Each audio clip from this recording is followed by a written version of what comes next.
ಇದು ಸರಿಗಮಪದಲ್ಲಿ ಅದ್ಭುತವಾದಂಥ ಗಾಯನವನ್ನು ಮಾಡ್ತಿದ್ದಂಥ ಮತ್ತು ಅದ್ಭುತವಾಗಿ ಹಾಡ್ತಿದ್ದಂಥ ಕಲಾವಿದೆ. ತುಂಬಾ ಬಡತನದಿಂದ ಬಂದಂಥ ಈ ಕಲಾವಿದೆ ಅತಿ ಚಿಕ್ಕ ವಯಸ್ಸು, ಕೇವಲ 26ನೇ ವಯಸ್ಸಿನಲ್ಲೇ ತೀವ್ರವಾದ ಹೃದಯಘಾತವಾಗಿ ಮತ್ತು ಬಹು ಅಂಗಾಂಗ ವೈಫಲ್ಯಕ್ಕೊಳಗಾಗಿ ಕೊನೆಯುಸಿರೆಳೆದಿದ್ದಾರೆ.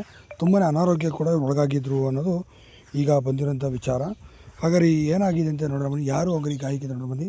ಇನ್ನು ಜೀ ಕನ್ನಡದಲ್ಲಿ ಪ್ರಸಾರವಾದ ಸರಿಗಮಪ ಸೀಸನ್ 9ರಲ್ಲಿ ಇವರು ಭಾಗವಹಿಸಿದರು. ತುಂಬಾ ಬಡತನದಿಂದ ಬಂದಂಥ ಇವರು 2 ಕಣ್ಣುಗಳನ್ನು ಕೂಡ ಕಳೆದುಕೊಂಡಂತಹ ಈ ಕಲಾವಿದೆ ಇದೀಗ ಕೊನೆಯುಸಿರೆಳೆದಿರುವಂಥದ್ದು. ಇವರು ಬೇರೆ ಯಾರೂ ಅಲ್ಲ, ಮಂಜಮ್ಮ ಅವರು.